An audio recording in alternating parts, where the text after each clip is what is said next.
Tai čia turbūt terapija, tai apskritai number one tema. Visi mes maksimalistai norim gerai gyventi. Ir kas tada atsitinka, tada jisai sugriūna, tas žmogus. Mes visi galvojam, kad ieškom kažkokio idealaus žmogaus, turime savo standartus, kaip mes įsivaizduojam idealų, bet iš tikrųjų tokio varianto net nėra, jis neegzistuoja. Kas yra turbūt pagrindinė skyrybų priežastis, tai vat lūkesčiai. Mes susigalvojam, išsikeliam kažkokius tikslus, vat jeigu to nepasieksiu, tai jau nebūsiu laimingas, bet mes pamirštam, ką mes dabar turim labai dažnai. Aš manau, kad tai 21 amžiaus apskritai viena didžiausių problemų, kad mes turime susikurtus nerealius idealus. Per aukšti standartai paskui daveda iki to, kad žmogus lieka be poros ir paskui pagautas desperacijos, jau tada, kaip sakant, imukas markete yra. Tai moteriai, kuris sėdi namie, sakau, kuo tu dar įdomi net tam pačiam savo vyrui be savo vazos ir 3 vaikų. Ar yra kas nors dar apie tave? Bet jeigu tu turi tik vieną sritį, į kurią ten visas sulindęs esi, labai lengva sudegti. Kai mes ilgą laiką prabūnam tyloj, mūsų organizmas pradeda valytis.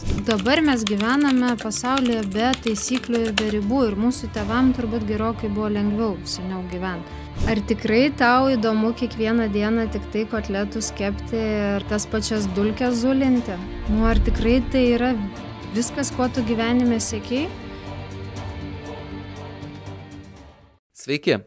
Turbūt supratote, kad mūsų podcast'o tikslas yra padėti jums, mieli klausytojai, gyventi sveikesnį ir pilnavertiškesnį gyvenimą. Todėl į savo laidas kviečiame pačius geriausius specialistus ir savo srities žinovus, kad jie galėtų pasidalinti kokybišką informaciją. O mes savo ruožtu norėtume pristatyti savo partnerius Hornson. Tie, kurie mane seka socialinėje erdvėje, turbūt nepaslaptis, kad stengiuosi susireguliuoti mitybą ir sportą. Tiesą sakant, esu šiek tiek pametęs galvą dėl savo optimalaus organizmo darbo. Esu ne kartą kalbėjęs apie skaidulas ir savo ankstesniuose epizoduose. Skaidulas tai yra maistas mūsų gerosioms bakterijoms. Jeigu mes jų nepamaitinsime, jos numirs arba miegos. O blogus procesus perims blogosios bakterijos, kurios išbalansuos mūsų kūną ir jų procesus ir mūsų žarnyną. Susirinkti visas reikiamas medžiagas, net ir sveikai maitinantis, yra ypatingai sunku su šiuolaikinė mityba. Mūsų žarnynas, tai yra gerosios bakterijos, yra tiesiogiai atsakingos už mūsų medžiagų apykaitą, imuninę sistemą, endokrininę sistemą ir mūsų hormonų balansą. Vagus nervas, kuris kitaip žinomas kaip nervas klajoklis, iš mūsų mikrobiomos, tai yra žarnyno, tiesiogiai siunčia signalą į smegenis ir taip mes susireguliuojame su stresu, su nerimu ir susireguliuojame apetitą. Kalbame apie Hornson papildus. Tai nėra maisto pakaitalas, bet tai yra maisto papildas, kuris gali padėti natūraliai susireguliuoti savo svorį, apetitą ir taip subalansuoti savo visą ekosistemą mūsų žarnyne ir organizme. Dabar trumpai apie 3 papildus. Jeigu rūpinate savo virškinimo sistemą, norite natūraliai susireguliuoti svorį, savo apetitą ir alkį, aš jums rekomenduoju Fit Prolonga. Fit Intenso – kūno detoksikacija ir svorio kontrolė. Jeigu norite pasirūpinti savo kūnu ir taip išsivalyti toksinus, šis produktas būtent jums. Immuno and Energy – raudona dėžutė. Jeigu norite ne tik pamaitinti savo žarnyną gerosiomis bakterijomis, bet ir sustiprinti savo imunitetą, šis produktas, kuris turi labai daug vitaminų, kaip tik jums. Šios puikius maisto papildus galite gerti atskirai arba kombinuodami. Jos galite įsigyti internetinėje parduotuvėje hornson.com su mūsų nuolaidos kodu. O dabar sugrįžkime į laidą. Sveiki prisijungę prie dar vieno gyvenimo projekto pokalbio. Kas nesekate mūsų laidos, prašau prenumeruokite, lauksime jūsų komentarų ir taip galėsime kartu tobulėti. Šiandien mūsų viešnia Svetlana Jasiukaitė, psichologė, psichoterapeutė, turinti daugiau nei 15 metų patirties. Šiandien pakalbėsime apie šeimos santykius, apie tai, ko mes tikimės vieni iš kitų, kaip tai gali paversti ir pakeisti mūsų psichologinę nuotaiką, pakalbėsime apie vaikų augimą, šeimos raidą ir pasisemsime šiek tiek žinių iš psichologijos, kuri padės mums suvokti ir suprasti, kokius sprendimus ir ėjimus turime pakeisti, kad pagerintume savo gyvenimo kokybę. Svetlana, kaip gali būti iškelti per dideli lūkesčiai, kurios savo išsikeliam arba kitiems, kaip jie gali paveikti žmonių psichologinę būseną ir pasakot ir apie klientus iš tikro, ar kartais ne per didelius lūkesčius išsikeliam ir tenka vėliau nusivilti. Tai čia turbūt terapija, tai apskritai number one tema. Aš kažkaip visą laiką klausiu, kokie lūkesčiai į mane, ko tu atėjai apskritai pas mane, ko tu iš manęs nori, tu papasakoji istoriją, o kaip aš tau galiu padėti, kaip tu savo nori padėti, ne, ir visą laiką yra šalia mūsų jo lūkesčiai. Ir kiek sekasi apskritai juos įgyvendinti, nes dažniausiai, jeigu aš girdžiu, kad lūkesčiai yra nerealūs, neadekvatus, arba jie yra į kitus nukreipti, neatsiklausus jų leidimo, ar jiem jų net neišsakius, tai tada atitinkamai formuojasi arba su aplinka konfliktas, arba su savo vidum konfliktas. Tai man tai atrodo, kad didžiausia bėda yra neadekvatus, nerealūs lūkesčiai, kai žmonės nori vienu metu, nežinau, pasėdėti ant 2 kėdžių, ar ne, dirbti 2 darbus ir būti abiejuose labai sėkmingi. Ir tie darbai yra, tokie, kurie paima tave 100%, arba jie nori, nežinau, ten ir kurti verslą, ir mokytis, ir vaikus tuo pačiu metu jau rasti, su kuo padaryti ir jau daryti, ir dar ten, nežinau, keliauti ir daug pinigų turėti ir viską vienu metu. Visi mes maksimalistai norim gerai gyventi. Ir kas tada atsitinka, tada jisai sugriūna, tas žmogus, nes jisai supranta, kad jisai bėga ten, įgriebia tą, daro tą, o realybėje šnipštas, tuščia. Nei ten aš nesijaučiu kažką gero nuveikęs ar kažkur toli nuėjęs. Ir tada aš įstabdau ir sakau, klausyk, žiūrėk, pasirink kažkurią sritį. Dažniausiai aš duodu apskritai tokį namų darbą padaryti, kas yra mano klientai, jie visada žino, kad atsiremsime. Tai, kad, sakau, tu pasigalvok, kas yra tavo gyvenimui, kokie, 5-mečių tikslai, svarbiausi, taip? Kas yra tavo karjeros 5-mečio tikslai, kas yra tavo asmeninio tokio jau santykių gyvenimo tikslai. Ir tokia 4. kategorija, tai vis dėlto man visada labai svarbi, kalbant apie žmogų ir apie jo gyvenimą, tai yra vaikų tema. Tu kaip tėvas, ar tu kaip mama. Vėlgi, kokie yra tavo tikslai 5-mečiui. Ir visas šitas kategorijas, kai mes susižiūrim, kai jisai susivardina savo nuoširdžiai, tai tada atsirenkam. Pavyzdžiui, jisai gal tos 5 metus net neketina būti jokių tėvų, neketina galbūt kurti jokios šeimos ir ieškoti partnerio. Tai tada, jisai gali sau leisti ten kopinėti į kalnus ir kurti verslą. Bet jeigu aš girdžiu, kad jisai, kaip minėjau, nori per 5 metus ir universitetą pabaigti ir savo verslą sukurti, išeiti iš samdomo darbo, ir reiškia, ir jau 2 kokius vaikus turėt, sakau, kaip tu spėsi, tu man paaiškink. Ir tada jisai supranta, kad tai yra nerealu, nes tikslai labai dideli. Ir tada jisai perdega, sudega, savim nusivelia, įkrenta į kokią depresiją ar į priklausomybės, kas yra turbūt dabar labai dažna. O priklausomybės tada, tai yra vis tiek toksai pabėgimas nuo savęs, nuo realybės, ar ne? Tai net nesvarbu, nereikia ten narkotikų vartoti, kartais užtenka tiesiog skrolinti ir nieko neveikti. Ir kažkur pabėgti, paskęsti. Ir kas tada tavo gyvenimas praėjo, tavo nusivylimas savim didėja, o tikslai kažkur tai, jie tie lūkesčiai šalia ir liko. Tai tai su ten ar coacherio, ar psichologų, ar galų gale šiaip kartais gero draugo turbūt pagalba mes savo turime pasidėlioti, kas, po ko, kaip, kada, ir tada atitinkamai ta mūsų vizija, nes aš lūkesčius kaip viziją vadinu, jinai tampa realybė. Nes mes kažkaip step by step, žingsnis po žingsnio vis dėlto judam į kažkurią kryptį ir sutinkame patys su savim kažką atidėti, kažko nedaryti, arba susimokėti kažkur kažkokią kainą. Tarkim, jeigu aš dabar pasigimdžiau vaiką, natūralu, kad aš negaliu karjeroje dabar ten performinti 3000%, taip? Tai aš tada atitinkamai, kaip ir galiu tai daryti, bet tada kokią kainą aš sumokėsiu, santykio su vaiku kainą. Tai dabar aš moku kainą galbūt karjeros, bet nemoku tos. Ir tai, kai tai yra sąmoningas sprendimas, tada neskauda, nes aš pats su savim susitariau. Jeigu kalbam apie išorę, tai žmonės labai dažnai sudeda lūkesčius į kitus, jų neatsiklausia. Tarkim, ten, nežinau, aš noriu, kad tu kažkaip atrodytum, arba aš noriu, kad tu išneštum tą šiukšlių maišą, kas yra turbūt pagrindinė skyrybų priežastis, tai lūkesčiai ir jų neišsakymas arba negebėjimas įgyvendinti čia antrą pusę, bet kai jų neišsako ir tikisi tik tai, kad ten išneš, tvarkys, padės, prižiūrės, nežinau, pagirs, pasakys myliu, bet nepasako. Tai atitinkamai nusivilia, pyksta, kelia skandalus, bet ta kita pusė irgi turi tada tą atgal pasakymą, bet tu manęs neprašėjai. Arba tu man nesakėjai, tai kaip tu dabar pyksti ir tada kyla konfliktas ir jisai visada yra be pabaigos. Dažniausiai žmonės sukasi tam rate ir neišeina. Dėl ko? Dėl to, kad jie nekalba. O nėra taip iš vis, kad mes visi galvojam, kad ieškom kažkokio idealaus žmogaus, turime savo standartus, kaip mes įsivaizduojam idealų, bet iš tikrųjų tokio varianto net nėra, jis neegzistuoja.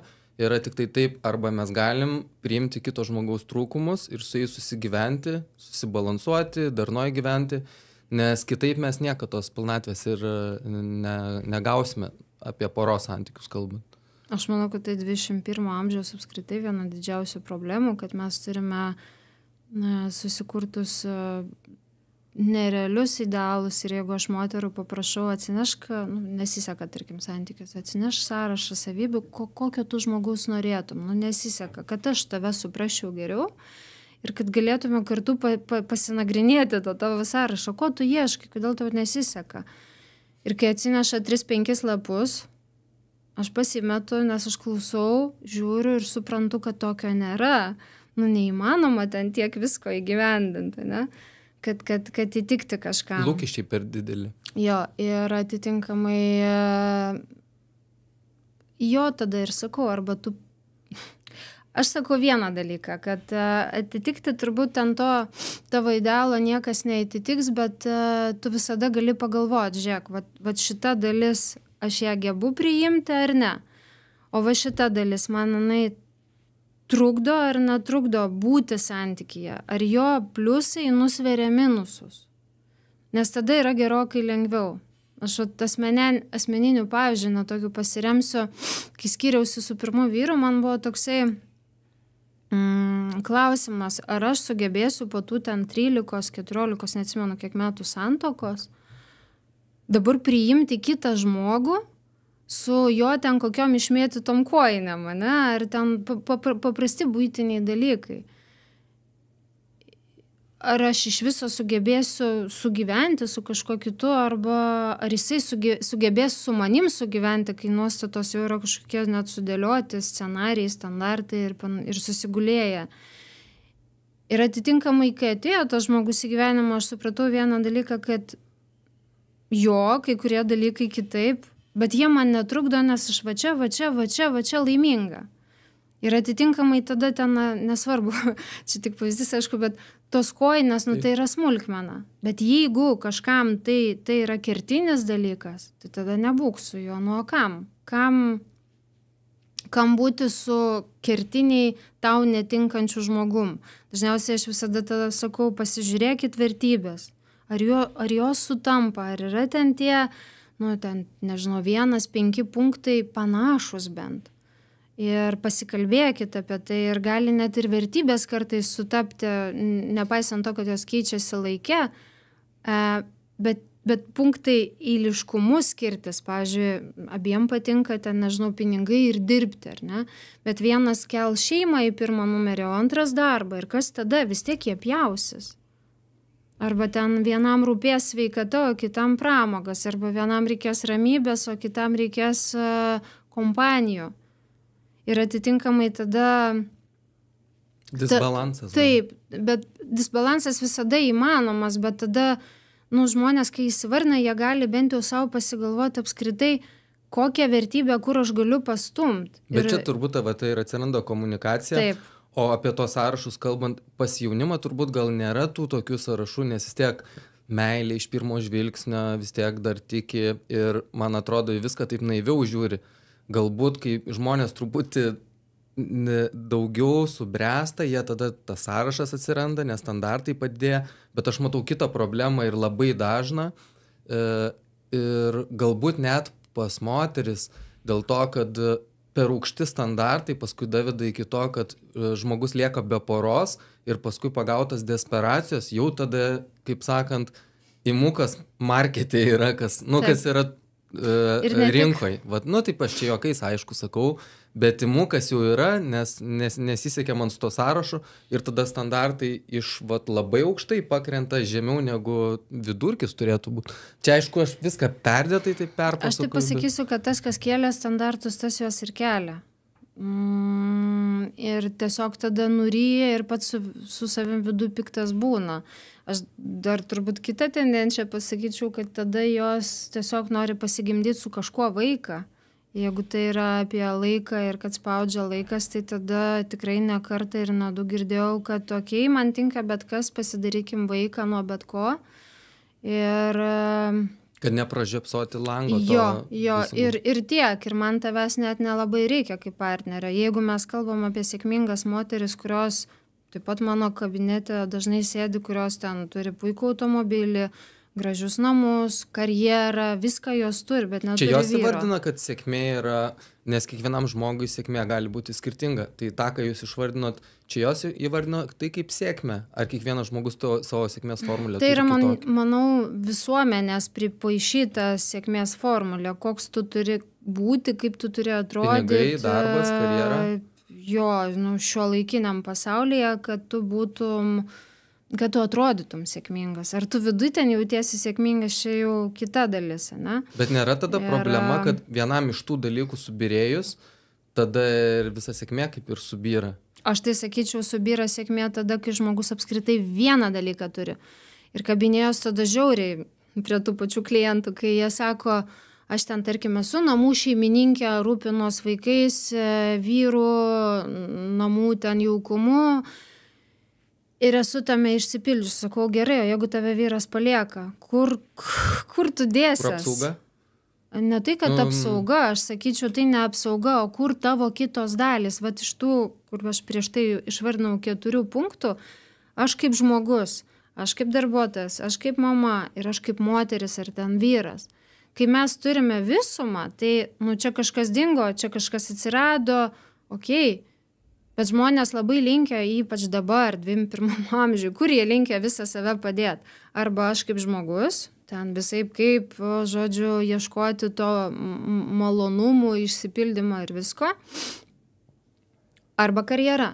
Tai jeigu sako ir kažkas, jeigu čia daug visko, dar pabaigsiu tik mintį, bet kitur tuščia, tai tu rizikuoji tikrai sudegti, nes, nežinau, baigsis tavo darbinis laikotarpis, darbingumo amžius, arba sudegs tavo verslas ar dar kažkas, tu neturėsi kur savo savivertėje kitur gauti pats savo kažkokio palaikymo atramos taškų, nes atimk iš manęs, nežinau, karjerą, aš turiu ten vaikus, aš turiu save pačią, savo kažkokius hobius, aš turiu galų gale vyrą.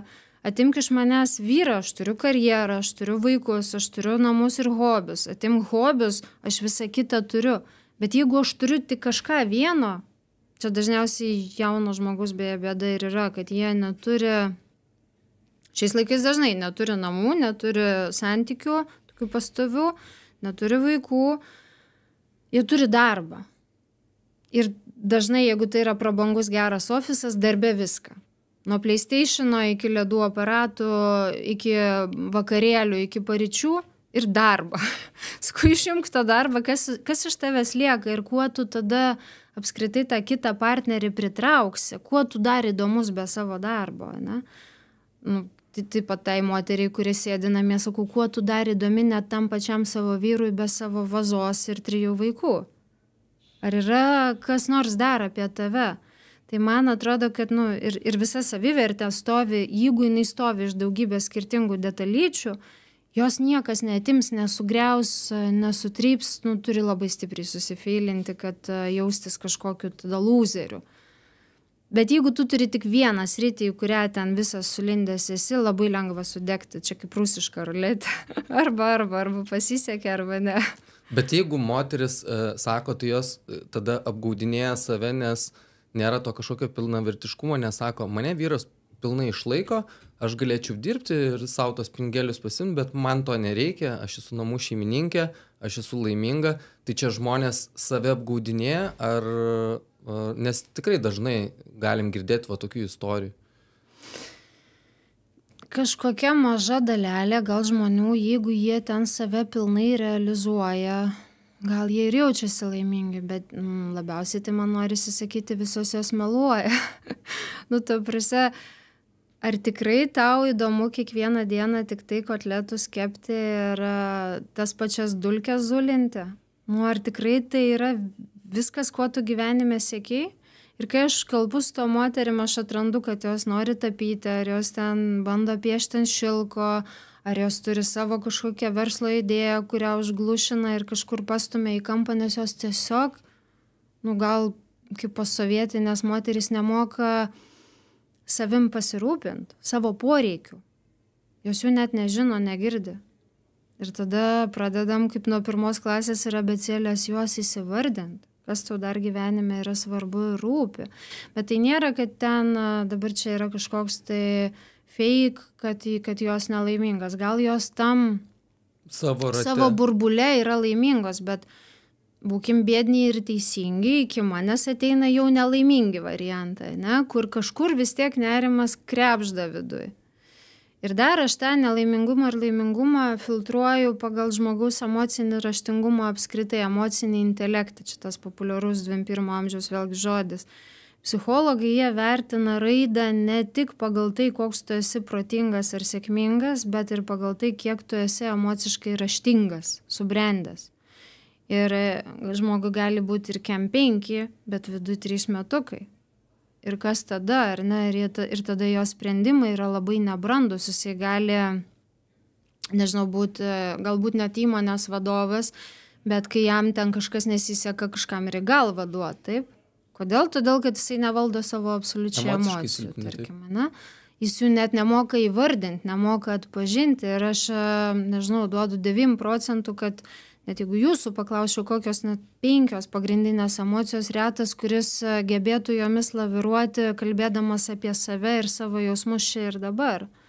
Ir tas raštingumas, jeigu yra tolygus dalykas, tai tada ir tas įsisąmonintas, kad aš čia ir dabar laimingas su savo, nežinau, net ir buitim ir vaikais ir aš nieko kito nenoriu, jis bus tikras. Bet jeigu raštingumas yra ten 5-mečio, kad man tiesiog dabar yra gerai, nes man ten visko pakanka ir aš į priekį net negebu pagalvoti arba net negebu galbūt įvardinti tų dalykų, kokią kainą moku už dabartinę laimę, tai tada reikėtų kvestionuoti ir pačią laimę. Ar jinai yra sąmoninga laimė? Ir matosi iš tikro kartais, moteris, kaip jūs pasakojate, tos, kurios galbūt būna labiau priklausomos nuo partnerio, dažnai ir iš tikro tą, ką matom viešoje erdvėje, tada patiria skausmą, teigia, kad jos yra labai stiprios, nors iš šono matosi, kad lyg tai yra pykstama. Tai aišku, gali būti ir iš vyrų pusės lygiai tas pats, kad sakyt, moteris visos vienodos, dabar čia taip, bet iš moterų pusės irgi dalis gal net patampa feministėm, aš čia tai perdėtai truputį, kad čia mes pačios viską pasidarysim, vyrai čia tokie yra. Ir tada, ar čia yra tas visas skausmas toksai, nori kažkur išlieti. Ir kitas dalykas, esu pastebėjęs, kad labai dažnai kitus santykius labai greitai nebūna tarpo kažkokio tai mėnesio, 2 metų staigiai. Matosi, čia sugriuvo vieni santykiai ir prasideda kiti, bet čia jau ir pas vyrus, ir pas moteris. Tai čia iš skausmo kažkokio, ar paprasčiausiai? Iš baimės būti vienu, iš negebėjimo būti su savim. Ir dažniausiai, jeigu ir yra santykiai ir dar ten, kaip vadinu, offshore, dar 3-5 santykiai, dabar labai dažna, ne, tai dažniausiai yra net ne apie kažkokį skausmą, apie tai, kad žmogus tiesiog nemoka būti vienas. Ir dėl ko? Dėl to, kad vienatvėje kyla nerimas. Kuo daugiau tylos, tuo daugiau minčių pareina iš vidaus savo apie save ir tada nebesusitvarkoma ir tada bėgama kuo greičiau į kažką, į greitą malonumą, į tą santykį, nes tada aš galiu vėl save, jeigu kalbam apie tas moteris, tai tiesiog kažkur save įdėti, ne, būti vėl kažkam reikalingu ir ten yra kažkoks man aiškus scenarius, kaip aš toliau gyvensiu toliau. Vėl gausiu kažkokias žinutes, į kurias kažkaip atsakysiu, vėl nueisiu kažką. Yra scenarius ir mes Labai greitai norime vėl kartoti senas schemas, kažkokias tiesiog jomis remtis, kad jaustis saugiai. Smegenys mus, man atrodo, labai greitai pradeda pušinti, eik ir daryk tai, kas tau žinoma ir pažįstama.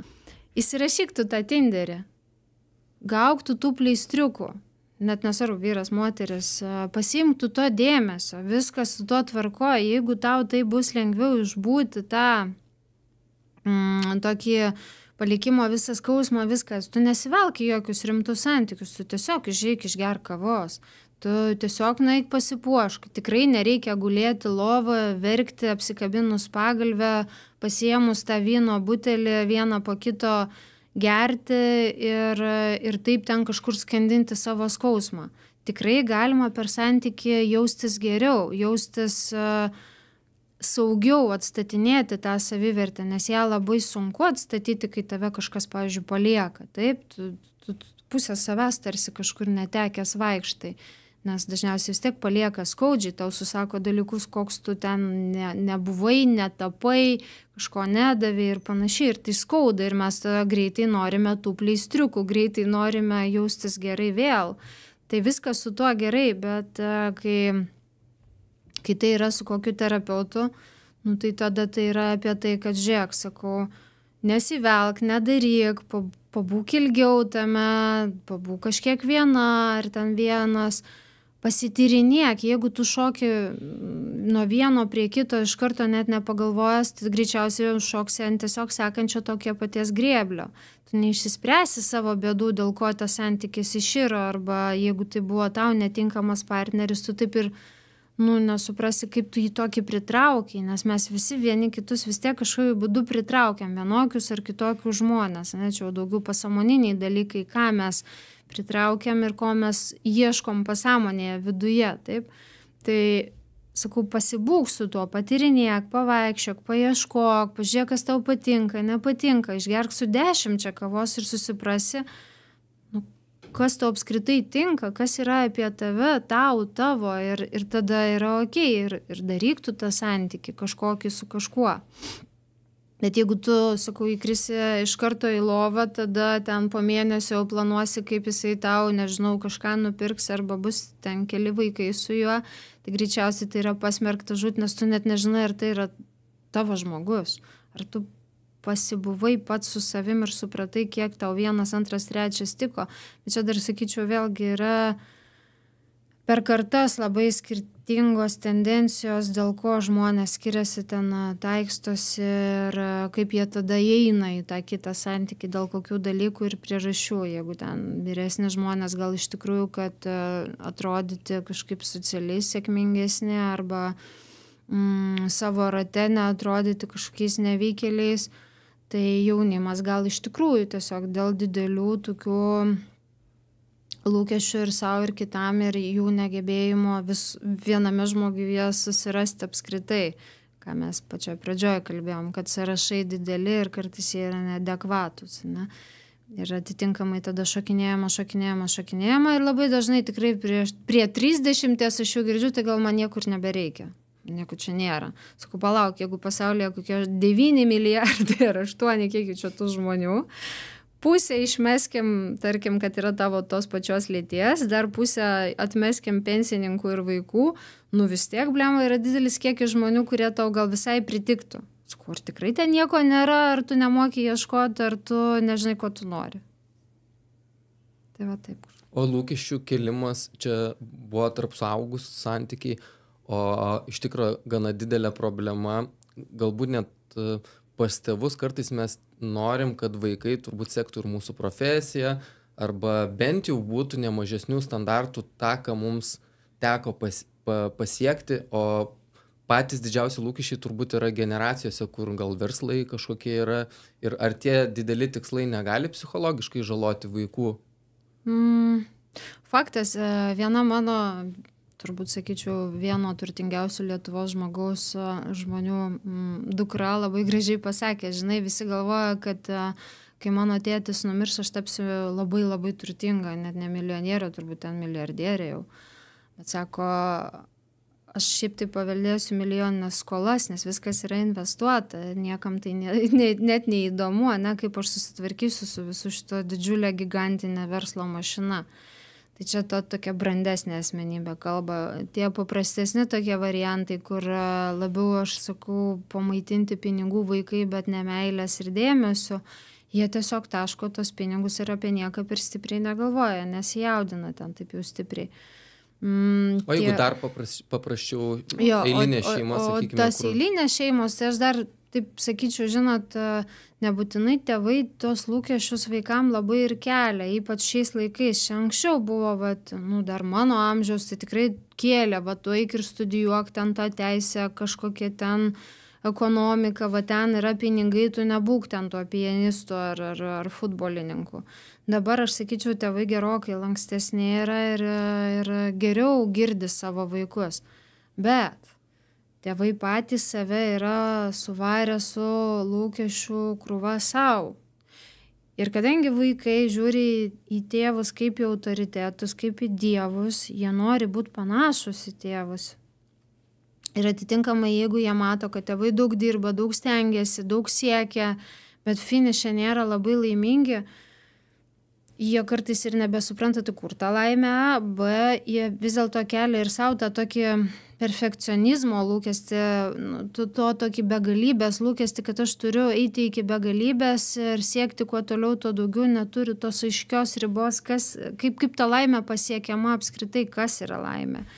Tai vaikai žiūri į tėvus ir jeigu tėvai yra kažkokie labai užsivarę save su lūkesčiais, tai vaikai pasmerkti panašiais patapti.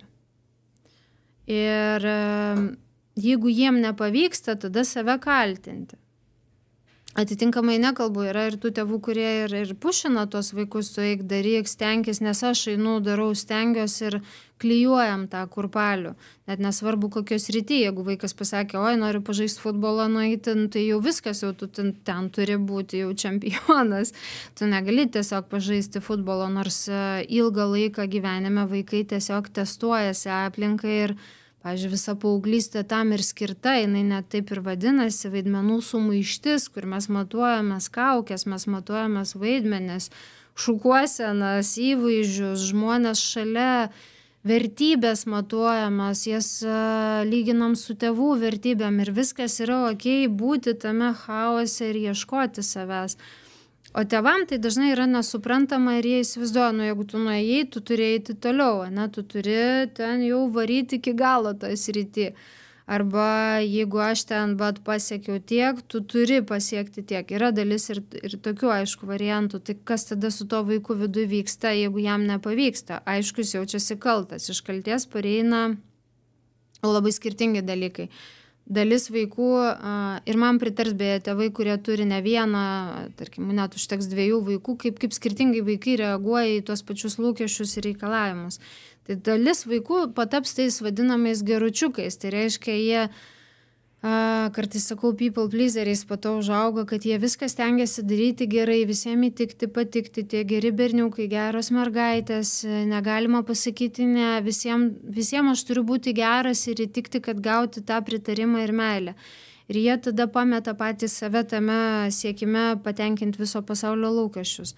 Yra kita dalis vaikų, tai vadinami tokie jau tie blogiukai, ar ne? Bet tie blogiukai tai dar skirstyčiau vis dėlto į tą kategoriją į 2 dalis. Tai yra aktyviai agresyvus ir pasyviai agresyvus. Tai aktyviai agresyvus yra tie, kurie konfliktuos, ten skraidys kartais rūbai, lėkštės ar žaislai, ar ne, jie gal ten nuėję mokyklai kam nors ir į galvą duos, pasiginčys su kažkuo, pasikapos, nesimokės, protestuos prieš kažką, nenueis į būrelį, ištaškys tos pinigus kažkur. Yra kita dalis, tai tie, kurie tokie tylesni, jie įniks į priklausomybės. Žymiai greičiau prisiklijuos prie to žaidimo, prie technikos ir tada tėvai ateina, sako, negaliu jo iš ten ištraukti. O kodėl? Ten toj realybėje jisai performina, jis ten nugalėtojas, jisai tenai yra sėkmingas. Ir tu sakai, nebežaisk ir nebejausk tos laimės, būk va šitoj realybėje, kur tu esi nevykėlis. dvejetais mokaisi, ne? Aišku, jis ten norės būti. Bet kodėl jisai mokinasi dvejetais? Dėl to, kad tėvai per didelius lūkesčius kėlė ir... Visai Ar kad būna. nesiseka ir jie tada nueina į tą socialinę erdvę, kur tenai sėkmingi yra? Vaikai dažniausiai šiaip yra žingeidus, iš savęs smalsios būtybės, jiem tik duok tyrinėt, tik atsakinėk į tos klausimus.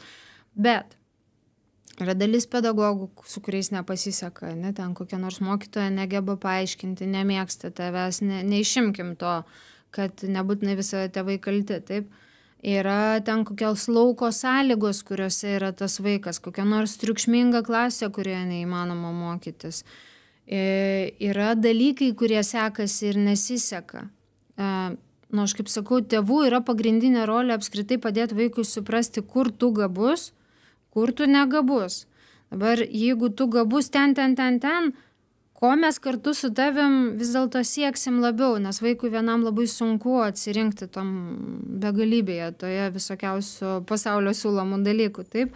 Tai reiškia, jeigu tu gabus sporte, gal einam į tą sportą. Ką mainais už tai sumokėsi, tada gal matematikos mažiau spėsi pasimokyti, ten nežinau, kaip berniukų futbolas, ne? Jis vyksta 4 kartus per savaitę po 2-3 valandas kartais, ne? Su nuvažiavimu, atvažiavimu. Kokie vaikai grįžta namo? Daržovės. Ką ta daržovė gali įspręsti toj matematikoje, kai ten reikia kokius kosinusus daryti, ne? Ir tada kartu su tėvais jūs darote tą sprendimą bendrą kartu kažkokį. Ar mes, nežinau, samdom korepetitorių ir tau lengviau bus su ta matematika, ar tu bandai varyti visur 100% ir sudegsi. Tai va, tėvų rolė yra padėti vaikui supras. Lygiai taip pat tėvų rolė yra vis dėlto nepūšint, kad tau viskas visur sektųsi ir visur būtų 10-tukai, o ir suprasti, kur tau nesiseka ir ką iš to, kas nesiseka, vis dėlto mes auginsim. Tarkim, be matematikos tu niekur neįstosi šiais laikais, ne? Ypač pačia naujausia švietimo programa, joks universitetas be matematikos egzamino net nepriims. Tai ką daryti? Aiškia, net jeigu tau nesiseka ta matematika, mes turime šitą vietą spręs, bet aš iš tavęs nereikalausiu būti kokiu nors ten dainininkų, sportininkų, ar išmanyti kokią fiziką. Nesiseka ir paliekam. Bet čia turi būti pakankamai, kaip ir minėjau, emociškai raštingi ir brandus tėvai, kad leisti vaikui neperforminti visur ir iš kažkur atnešti tą dvejetą. Nes ką mes darom? Kaltinam save, mes blogi tėvai, jeigu mano vaikas kažkoks, ne ten. Nes per tą patį tėvų susirinkimą, vėlgi būkim biedni, bet teisingi, kalbama apie reitingus, klasės reitingus, kiek mes čia kaip klasė geri, yra vaikų, kurie nepaveža ir kaip pasakyti, nepasiekia reitingo ir tada kiti tėvai, kas čia tie vaikai, kas čia trukdo mūsų klasiai žibėti tarp kitų klasių, mes gyvenam tokioje visuomenėje vis dėlto, kur reitingas yra svarbus. Nekalbu socialinių tinklų reitingai, ką reiškia, bet ir visuomenė, pažiūrėkime, Azijos šalis, kiek ten yra reitingavimo, taip pačiu Turkijoje, visur yra reitinguojami žmonės, ne? Tu negali būti lūzeriu.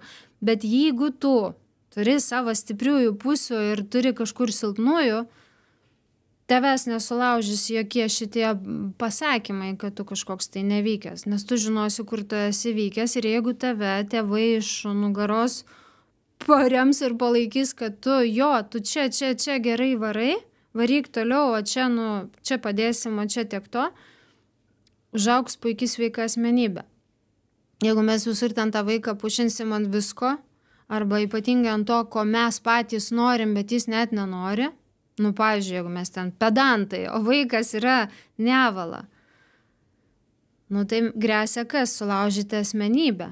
Bet nevala patampama, ar nevala tai... Kartais tai yra protestas, kartais tai yra gyvenimo būdas, iš tikrųjų.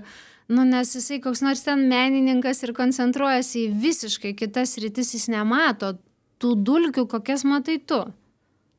Ir pripažinkim, bet kokiu atveju tikrai skiriasi tvarkingumo suvokimas kiekvieno galvoje, kaip ir sėkmės, meilės ar kažko. Ir vienam čia jau baisiai nešvaru ir netvarkinga, o kitas net nepastebės. Pasiremsiu vėlgi asmeniniu pavyzdžiu, mūsų vienas iš vaikų yra toks, flegmatiškas, lėtas. Ir yra labai fainas pasakymas, kad lėti žmonės erzina visus kitus, jie patys nesinervina. Ir kai mes visa šeima greituolių laukiam jo, nu tai mes va tokie, va sėdėm ir žiūrim, plemba greičiau. O jisai ne, jisai tiesiog eina lėtai ir ramiai. Ir kartais mes ateinam su juo pasibūti, kad išmokti net to tokio kitokio pabuvimo su laiku. Ir su savo reikalavimais savo, su tuo tokiu, kad jis atrodo niekada nestresuoja, jis atrodo niekada nepyksta. Ir mes kartais klausim, ar tu pyksti, ar tu jaudinėsi, ne? Nes jisai viską kažkaip kitaip priima ir suvokia. Jisai taip viską visai brandžiai kitaip pasižiūri į tą pasaulį ir tada atsako tą vieną kitą pusę, kur, nu jo, nu tu teisingai sakai. Ir net prieš šitą interviu jisai sėdėjo ir sakė mum, nu bus kaip bus, nu pasirodysit tiek, kiek pasirodysit gerai, ne, ir nu, negali būti geresnis negu esi, taip. O dalis vaikų, sakykime, mes pakalbėjom dabar, kur turim lūkesčius, bet yra ir tokia dalis tėvų, kur galbūt nespaudžia vaikų, leidžia viską laisvai rinktis, bet kur ta riba, nes galime irgi pakišt koją. Ir yra netgi tokių, kur mokykloje ir iš tikrųjų teko ir lankytis, kur viskas absoliučiai leidžiama. Absoliučiai jokių nėra stopų normų, iš pajautimo viskas, praktiškai galima kalbėti su mokytoju, kaip nori kontroliuoti mokytoją, visiška laisvė. O kur gali būti problemos tokioje laisvėje, perdėtoje? Vaikam apskritai ribos tolygų saugumas, jiem reikia ribų nuo mažens. Tik tai ribas aš atskirčiau nuo tų pačių lūkesčių ir reikalavimų. Na, tai kažkokias visuomenėje, kaip elgtis ribas mes privalome diegti, mes privalome kažko mokinti savo vaiką, mes privalome sakyti, kad jeigu tu pabandai vieną kartą, tu dar negali suprasti, ar tau tai patinka ar nepatinka. Tai kažkokį tada apsitarti, pavyzdžiui, laikotarpį, kiek tu ten kažkame būsi, pavyzdžiui, pusę metų, ne? Kaip tu turi kalbėti, ar ten valgyti, ar rengtis yra apskritai, man atrodo, net kiekvienoje mokykloje taisyklėse parašyta. Lygiai taip pat kaip ir gyvenimo taisyklėse, kaip mes išeinam į gatvę ir kaip mes turime atrodyti kokiam darbo pokalbyje ir panašiai. Tai šitos taisyklės tik tai, kaip sakau, išsiblurino šiek tiek per COVID-ą, ne, ir žmonės pametė jas trupučiuką ir tada teko žmonėm grįžti po truputėlį atgal į tą, kas buvo prieš ir dabar turime miksą.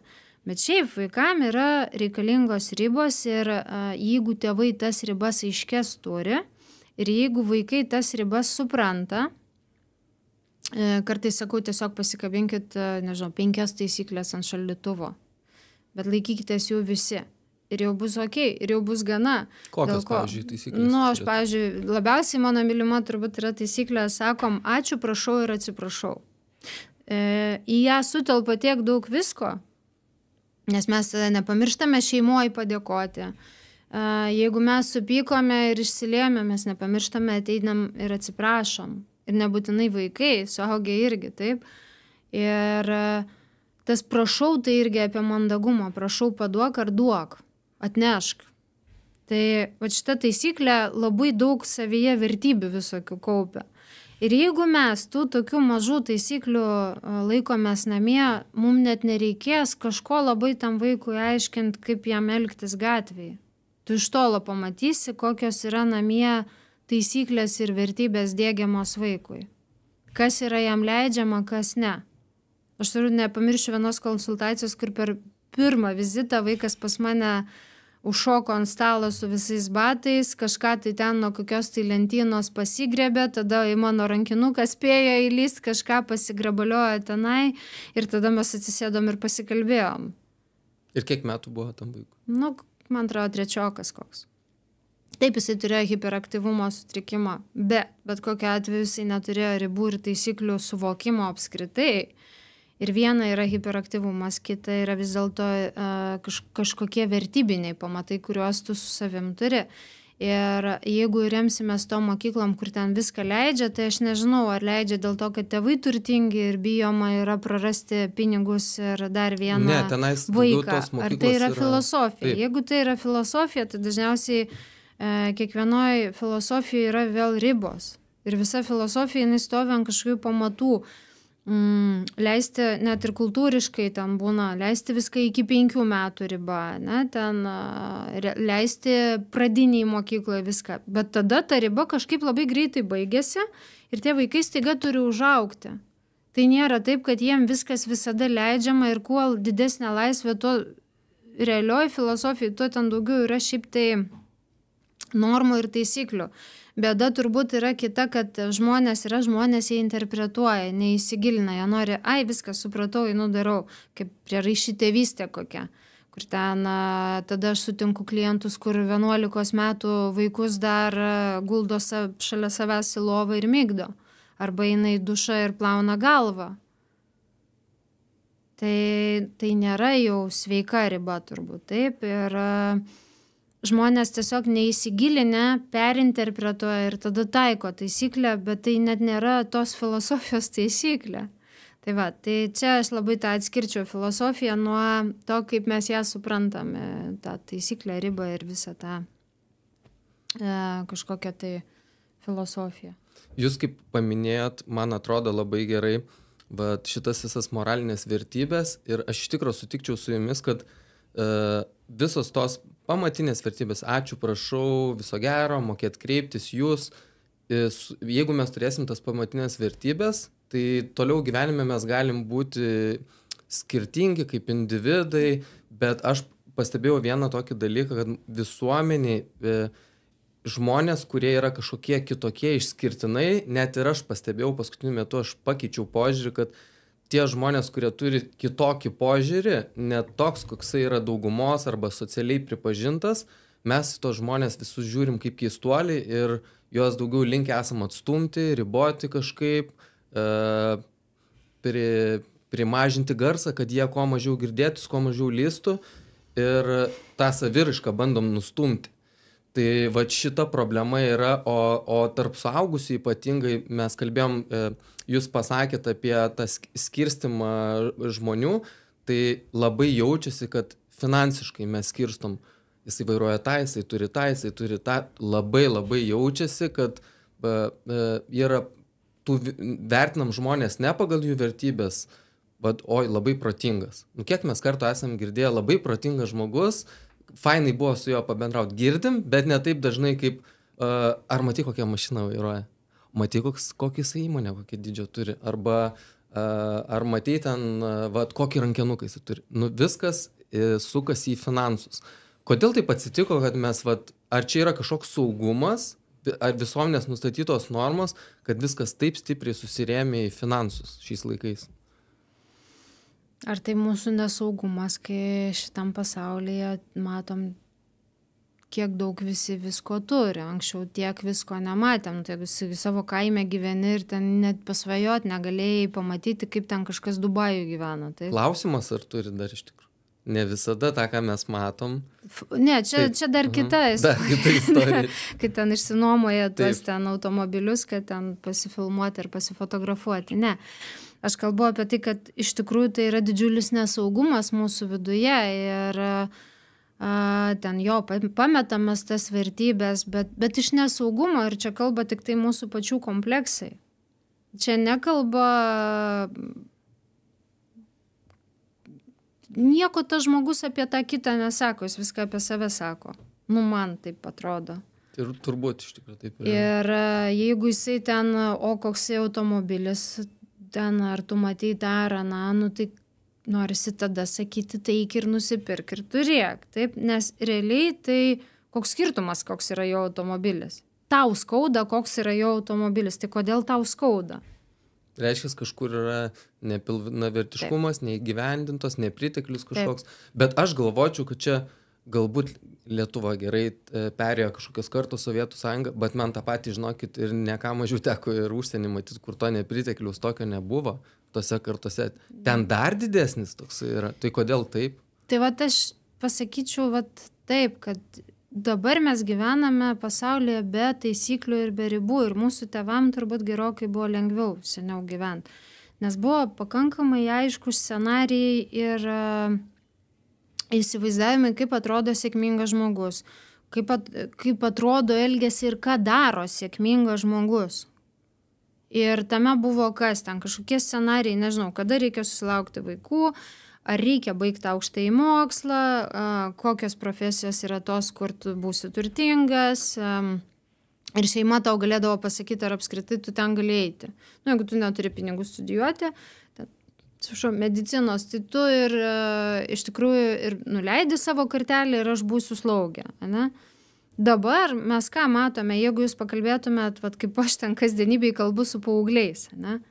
Taigi visi nori būti tais vlogeriais, blogeriais, influenceriais ir panašiai, gauti daug pinigų, greitai, staigiai čia ir dabar, ir kam čia tie mokslai. O realybė yra kokia? Realybė yra tokia, kad tu gali būti milijonierium ir būdamas to vlogerio, youtuberiu kokiu, ir teisininku, ir mediku, ir galbūt net mokytojo, kuri ten sugebės kažkaip save parduoti rinkoje, ir mes net Lietuvoje tokių turim, taip?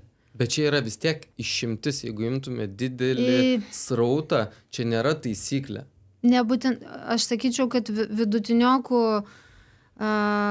apskritai visada bus daugiau negu tų, kurie ten yra, sakykime, asocialūs ar visai nesiadaptavę visuomeniai, ir tų, kur grietinėlė. Visą laiką bus vidutiniokai, bus tie ir tie, taip? Ir visą laiką, ką reiškia, kad tie aukštesnieji, jie kelia savo ir reikalavimus gerokai aukštesnius gyvenime. O vidutiniokai, tai jie tada vieni stiebėsi į tą levelį, kiti besistiebdami nukrenta apačion, o kitiem net ir nereikia. Vėlgi pasiremsiu labai paprastu asmeniniu pavyzdžiu. Kažkada, kai man buvo 19, pardavinėjau teleloto bilietus. Ir stovėjau su viena tokia iki kasininkė, kalbėjau, kuris su manim diena iš dienos ten dirbo, tik tai jinai buvo šiek tiek vyresnė, kokių 27 metų moteris, ir jinai jau turėjo pareigas virkasininkė. Sakau, tuo metu aš buvau pirmakursė ir sakau, koks tavo gyvenimo toliau tikslas, planas? Kuo tu dar norėtum būti? Jauna moteris. Sako, koks? Tai aš pasiekiau viską, ko norėjau.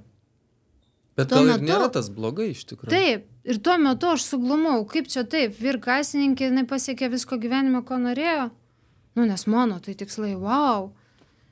Bet aš tada pabuvau pati su savimi ir supratau, jo, jinai laiminga ten, kur yra, su tuo, kiek yra, ir jai nereikia nei to milijono, nei to Bentlio, nei to kotedžo Kunigiškėse. Ir jų ten yra saugi zona, kurie jaučiasi laimingi, bet ir tame juk nieko blogo ir nėra. Ne. Ir ką noriu pasakyti, kad toj, bet kurioj, turbūt tam klasės sluoksnėje bus visada ir tokių. Ir ne visi ten visko pavydi ir ne visiems visko reikia. O tie, kurie pavydi, tai visada yra vietos pas terapeutus pasikalbėti apie tai, ko tu dar gyvenime nepadarai, kad būtum ten, kur tu nori, vairuotum tai, ką tu nori, dirbtum, ką tu nori ir panašiai. Tu turi visą gyvenimą dar prieš akis ir net kartais ateina ten kokie 40+, sako, va, viskas, aš pavėlavau. Kur tu pavėlavai? Universitetas, kai 3-4 metai. Pavėlavai, tu dar drąsiai gali jį pabaigti, tu dar gali sukurti savo verslą, tu dar gali 10 kartų bankrutuoti ir vėl atsistoti. Ir net būna taip, kai ten, nežinau, smurtautojas vyras ir ten 50+ metų moteris. Viskas, aš dabar turiu gyventi iki mirties. Sakau, palauk, jeigu statistiką pasižiūrėti ir gyvena iki 70-80, tai tau liko, dar kokių 20 metų gyventi. 20, sakau, kiek tu esi šitoje santuokoje? Kaip savo 15. Tai sakau, tau liko daugiau gyventi, negu dabar tavo santuoka tęsiasi. Ar tikrai tu nori joje dar 15-20 būti? Tu visko dar turi, visas galimybės, tik sveikatą tegul leidžia, taip? Tai va, tai man atrodo, kad kalba ne visi, tiesiog gal dar girdime tai, ką norime girdėti, būname tarp tų, kurie mums irgi signalizuos apie tai, kas su mumis viduje yra blogai. Bet jūs paminėjot tuos sluoksnius, kaip bebūtų, realybė yra tokia, visada yra, sakykime, kaip minėjot, žmonės, kurie gal neprisitaikė prie šiuolaikinio gyvenimo, socialinių normų, tada vidutinis sluoksnis, aukščiausias sluoksnis, bet kodėl yra tada, jeigu mes visi suprantam, kad kiekvienas žmogus yra laimingas, tą, ką jisai turi, kodėl atsiranda kažkokia priešprieša. Jie sako, ai, tie turtingi, tai taip, jie sako, oi, tie tai čia be tikslų gyvenime, oi, tie tai iš viso, jiem niekas nerūpi. Kodėl vat yra tokia priešprieša ir mes tada negalim irgi būti laimingi mūsų rate ir mes turim turbūt psichologiškai pasijaus, kad aš kažką daugiau pasiekiau už juos, čia mano yra kažkur siekiamybė, tai o jeigu imt globaliau viską, labai dabar dažnai girdisi teorijos, kad nebūtų tokios didelės priešpriešos, kas yra seksas, narkotikai, lošimai, kad visą tą suvaldyti, kad žmonės būtų ramus, įniktų, telefonai. Jo, bandoma gal suvaldyti, bet labai ilgas buvo jūsų klausimas. Čia toks kaip teiginys. Teiginys. Jo, šiaip aš tai sakyčiau taip, kad tai, kas yra mūsų viduje, tą mes turėsim išorėje ir visada tai sakau. Tai reiškia, kad jeigu mes turime nerimus, mes ir girdėsim iš aplinkos tai, ką norėsim girdėti.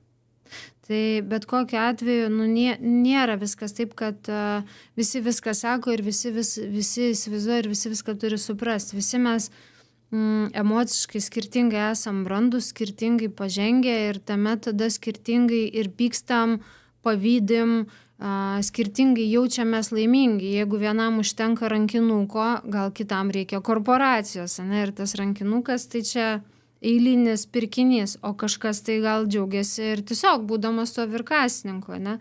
Ir man atrodo, kad ta mergina yra puikus pavyzdys, kad nebūtinai tu turi būti ten Maldyvose, kad jaustis laimingu. Jinai laimingo buvo ten, kur jinai buvo, su tuo, ką jinai turi, taip? Tai čia yra apie ją ir jos vidų. Ir visi tie, kurie kalba priešingai, aš sakyčiau, jie tiesiog viduje dar nėra nurimę. Ir tas viduje, tai aš vėl grįšiu prie tų, aš kaip žmogus, aš kaip darbuotojas ar kaip karjeros žmogus, aš kaip tėtis, mama ir aš kaip santuokoje ar santykyje esantis žmogus. Jeigu aš savo į šitus esminius klausimus neatsakau, dar aš čia pridėčiau aš kaip draugas ir aš kaip sūnus dukra ir panašiai kaip vat, čia dar būna didelių bėdų, ne? Kai gyvenam ne savo gyvenimus, kartais draugų gyvenimus gyvenam, kartais tėvų gyvenimus gyvenam, kartais vaikų gyvenimus gyvenam, pabėgę nuo savęs pačių. Tai tada ir yra sunku. Jeigu aš savo čia esu išsisprendęs, aš esu pakankamai harmoninga asmenybė ir man yra savo gyvenime tiek veiklų ir tiek reikalų, kad nėra kada galvoti apie svetimus rankinukus ar automobilius. O kartais aš galvoju, gal mes turėtume, aš nesakau, kad nereikia planuoti, bet galbūt reikėtų pasidžiaugti tuo metu tais pasiekimais, ką mes turim, nes mes niekad neužpildysim to savo pilnatvės ir laimės. Mes susigalvojam, išsikeliam kažkokius tikslus, vat jeigu to nepasieksiu, tai jau nebūsiu laimingas, bet mes pamirštam, ką mes dabar turim labai dažnai. Ir tas įsivardinimas, mes negalime būti nežinau, jeigu aš nueinu į restoraną, užsisakau bet ką, jeigu mano toks tikslas gerai, bet šiaip, jeigu aš užsisakau bet ką, kiek sąmoningai aš ten tame iš vis pabuvau su tuo bet kuo. Gyvenu su bet kokiu žmogum, valgau bet kokį maistą, rengiuosi bet ką, šukuojuosi bet kaip ir finiše ties 40 aš suprantu, kad mano gyvenimas beveik jau ta didžioji, gražioji pusė praėjo, o aš esu bet kas su bet kuo ir aš net nežinau, ar aš ten, kur noriu būti. Tai įsivardinti reikia. Įsivardinti, ko aš noriu. Ir tada labai paprasta būti laimingu, nes aš suvokiu, kad jeigu aš turiu ten ar net savaitės kažkokį tą viziją, kaip jinai maždaug bent atrodys ir aš ją pasieksiu, aš viduje lašelį jau būsiu savim labiau užtikrintas ir beje visuomenė irgi manim labiau tikės. Ir tai yra toks dvigubas reikalas, nes tada, kai žmogus yra, nežinau, ten kažkoks tai daugiau pasiekęs, juo ir kiti labiau pasitikė. Dėl ko? Dėl to, kad atrodo, kad jis gerai savo gyvenimą gyvena. Kontroliuoja gerai jį. Ir tuo pačiu, jeigu aš savo esu įsivardinęs dalykus, bent jau ko aš noriu, aš nesakau, kad ten viską pulti, siekti ir daryti, ką mes ten 5 mečiam prisirašom. Bet aš bent žinau, ko aš noriu. Išsigryninti. Jo, ir jeigu man žmogus sako, kad, žinai, ateina su to pačia lentelė kažkokia ir sako, žinai, vaikų, aš dabar nenoriu, santykių man dabar nereikia, verslo irgi, aš noriu dabar kaituoti metus laiko. Ir mes dirbam ties to, kaip tą pasiekti. Viskas, tau nereikia nieko ir valio, bet tu savo viduje atsakėjai tuos klausimus ir kai kažkas iš šalies ateis ir pasakys, o kodėl tu neturi vaikų, kodėl tu dar negimdai, arba kodėl tu nesitoki, tu 10 metų su jie gyveni, tu turėsi ką atsakyti, tau iš vis bus nusispjauti ant tos žmogus ir jo nuomonės, nes aš neketinau ir nenorėjau. Tai ko tu man per šitą nuomonę, taip? Čia lygiai taip pat, kaip man dabar pasakyti, kodėl tu turi ten, nežinau, tiek vaikų, kam jų reikia. Man jų reikia. Man niekas negali dabar pasakyti, kad tu durna. Dėl to, kad aš savo viduje nesijaučiu durna. Bet jeigu kažkas neturi nuomonės, neturi norų ir neturi tikslų kažkokių, bent minimalių, bent gairių, tai jisai ir jausis durna šitam pasauliu, nes visi ateis ir jį stumdys. Atsiprašau šitą žargoną, bet... Visi pritaikys savo sėkmės gyvenimo formulę, sakys, kodėl tu nedarai taip, kitas sakys, kodėl tu taip nedarai. O viduj kils nerimas, nes visi atrodo geriau už mane žino, kaip man būt. Ir pyktis kils, ir tada ateina tas nerimas iki panikos atakų, iki nerimo sutrikimų, iki nerimo atakų, ateina iki depresijų, iki tų pačių priklausomybių, kurias paminėjot, seksas, narkotikai, alkoholis, bet kas, taip? Dėl to, kad atrodo, kad tada ir atrodo viduje žmogui, kad visi aplink sėkmingesni, o aš ne. Bet čia galbūt žmonės, kurie, bet čia ne visi žmonės, čia galbūt dalis tik tai žmonių. Visada nes dalis yra žmonių, kurie žino savo tikslus gyvenime ir jų tu neišmuši niekaip, tu plaktuką gali pasiėmęs daužyti, jisai savo tikslus sieks ir tu jo neišmuši iš vėžių. Bet jisai juos žino. Va toks ir skirtumas, kad jisai bent plius minus žino, ko jisai gyvenime nori. Ir man, pavyzdžiui, kai atneša lentelę ir sako, man to nereikia, man valio, ačiū Dievui, kad tu žinai. Aš tikrai nepiršiu tam žmogui, būtinai turėk šeimą, būtinai tuokis, būtinai sukurk savo verslą. Ar būtinai važiuok į kalnus, nes ten gerai? Ne. Man svarbu, kad jisai suprastų, ko jisai nori ir kas yra jo laimės formulė. Nes toje formulėje pasislėpia tada visa eilė kitų dalykų, visa eilė vertybių, visko. Ir tada tavęs niekas nebepastums, kai tu pats plius minus žinai, ką tu kada nori daryti, o ko tu dabar nenori daryti. Ir jeigu tu dabar to nenori daryti, tada ir neskaudės. Jeigu aš dabar ten, nežinau, neplanuoju kalti milijonų ir pirkti to Bentlio, tai man ir neskauda, kad ten, nežinau, koja bunkė su jo važinėja. Tegul važinėja, valio, aš už ją džiaugiuosi, taip. Bet jeigu aš pati viduje nežinau, ko noriu, bet visko noriu, bet neįsivardinu elementariai, tai aš tada eisiu ir pavydėsiu visiems visko, nes atrodo, kad jie geriau už mane žino, ko jie nori. Ir jeigu jie man tik pabandys pasakyti, kur aš ko nepasiekęs, aš iš karto užsiplieksiu, iš karto ginsiuos arba iš karto eisiu prisigersiu. O ta lentelė, apie kurią kalbėjot, kad žmogus išsigrynina savo tikslus, kiek yra šansų ir kaip dažnai žmonės užsirašo tikrai tuos tikslus, kuriais jie tiki ir kurie yra jų tikslai, o ne bando prisitaikyti prie visuomenės nustatytų normų ir surašyti tikslus, kurie visuomenės normose yra pripažinti kaip teisingi ir tikslai, taip gal išsiaiškinti. Dėl to aš ir sakau, kad dėl ko faina yra dirbti su kompanjonu, nesvarbu, coacheriu, specialistu kažkokiu. Nes tada tu tuos tikslus atsinešęs gali pasianalizuoti. Tau kažkas iš šalies pasako, ar klausyk, ar tu tiek paveši.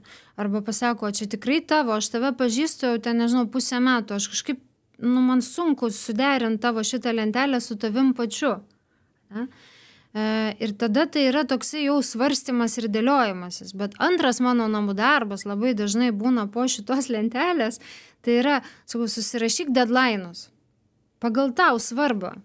Kas tau yra svarbu, kažkokius datas užsidėk. Kaip žaidimą. Susidėliok, kas tau būtų svarbiau, kas mažiau svarbu. Mes dirbam ties jas, tai nėra taip, kad tiesiog susirašiu ir pasidėjau stalčių, taip.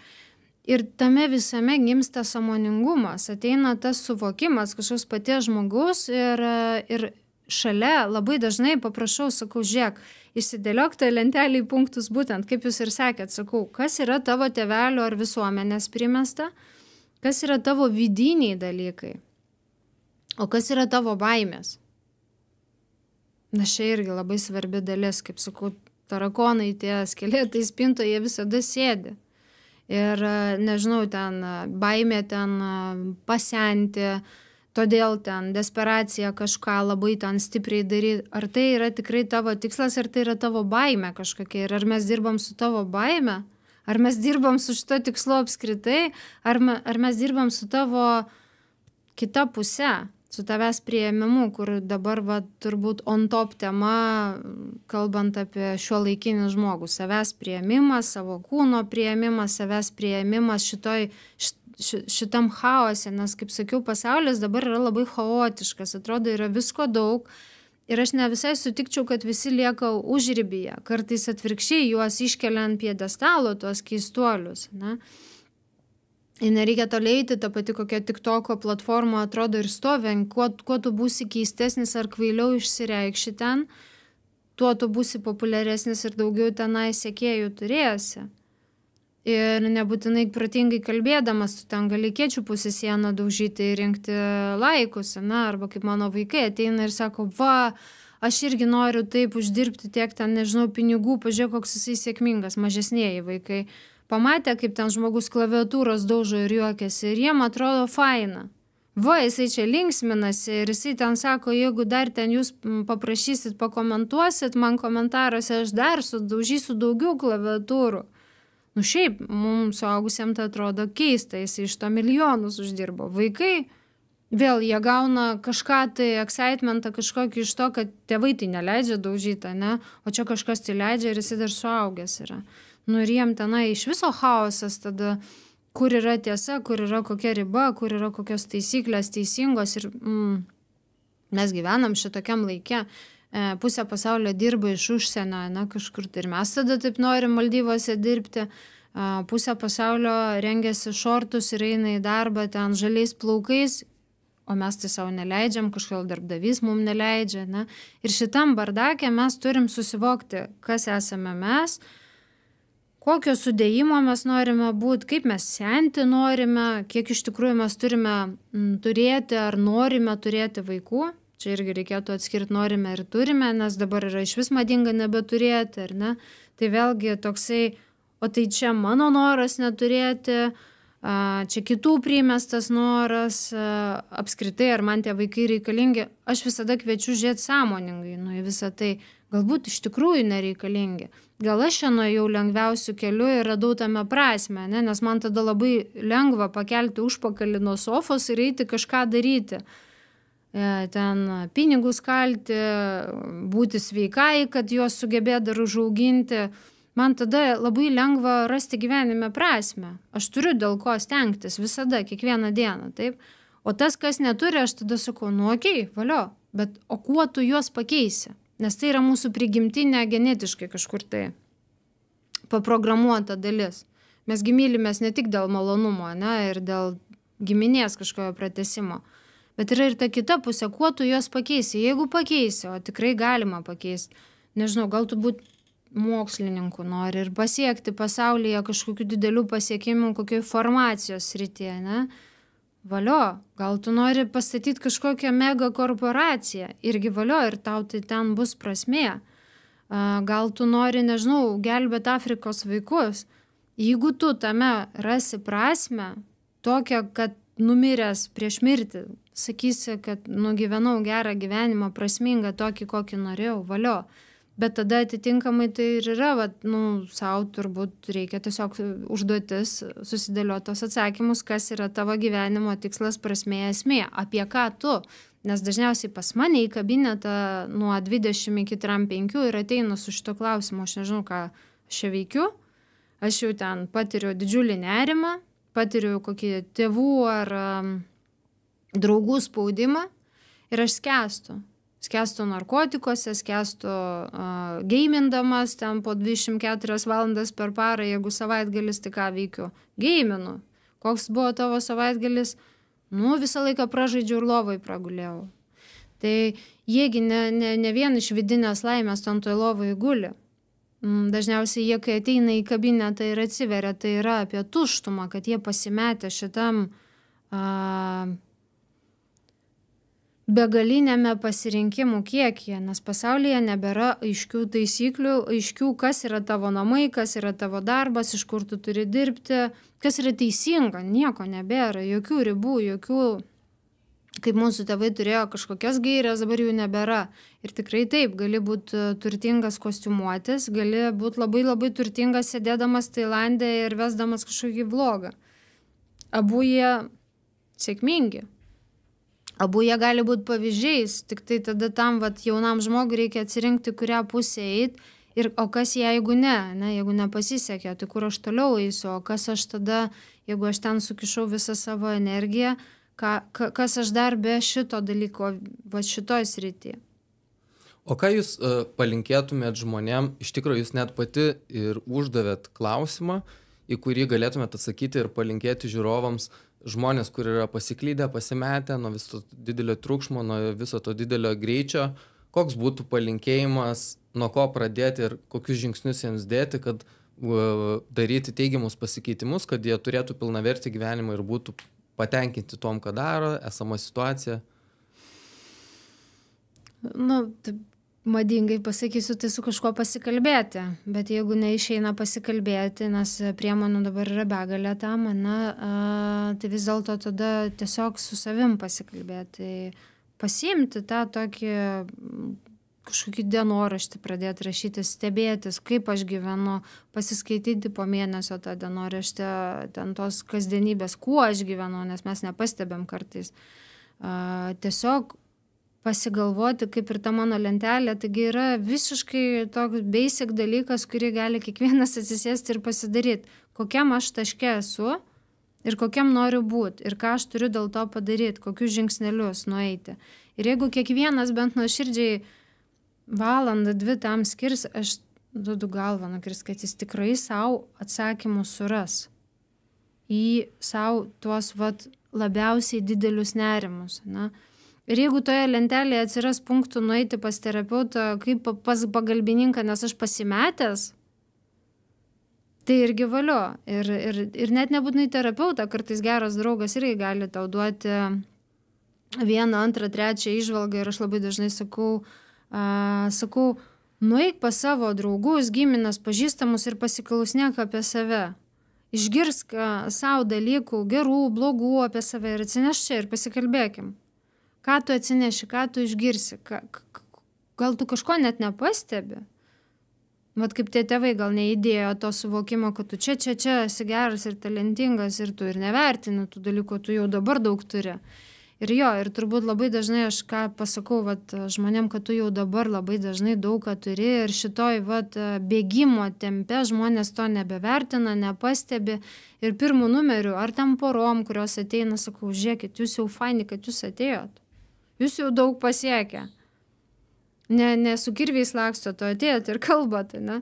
Tai lygiai taip pat ir šiaip žmonės, jie daug turi, bet jie nebevertina, nes kitas kažkas turi daugiau. Tai sustok, susidėliok, kartais tiesiog yra vėlgi kita labai paprasta užduotis, tai tiesiog pasirašyk ant popieriaus savo visus pasiekimus, ką tu gyvenime jautiesi pasiekęs. Gal tu gerai kepi pyragą, gal tu puikiai vairuoji dviratį, gal tu turi namą, ar tu ten, nežinau, kažkur darėsi labai geras ir sėkmingas. Susirašyk viską ir persiskaityk. Ir tai jau padės jaustis turbūt geriau čia ir dabar. Taip. Ačiū už tokį gražų patarimą. Mes irgi turbūt savo ruoštų palinkėsim laidos žiūrovam neskubėti, kartais užtenka nusiraminti, susidėlioti viską į vietas. Ir dažniausiai greiti sprendimai, kai mes puolam iš vieno kraštutinumo į kitą kraštutinumą, tada, kaip sakėt, nuo vilko ant meškos užšokam, svarbiausiai nusiraminti, kartais turbūt net ir telefono padėjimas į šoną, televizoriaus, pabūti be triukšmo, tas triukšmas, aišku, gali išgazdinti, nes kaip teko ne su vienu jogos specialistu bendrauti, kai mes ilgą laiką prabūnam tyloj, mūsų organizmas pradeda valytis. Valosi, mes patys bijom tų minčių. Tai dėkojom jums, kad atėjot į laidą, pasidalinot savo įžvalgomis. Mes vis tiek stengiamės skleisti tokią pozityvę žinią. Tai pasakėt labai daug gerų ir patarimų ir kad žmonės nebijotų pakalbėti su savo artimai žmonėm ir turbūt pasikreipti į specialistus, tokius žmonės kaip jūs. Tai jūs vis dėlto esat psichologė, psichoterapeutė, esat savo srities specialistė ir labai dėkojam, kad atvykote į mūsų laidą.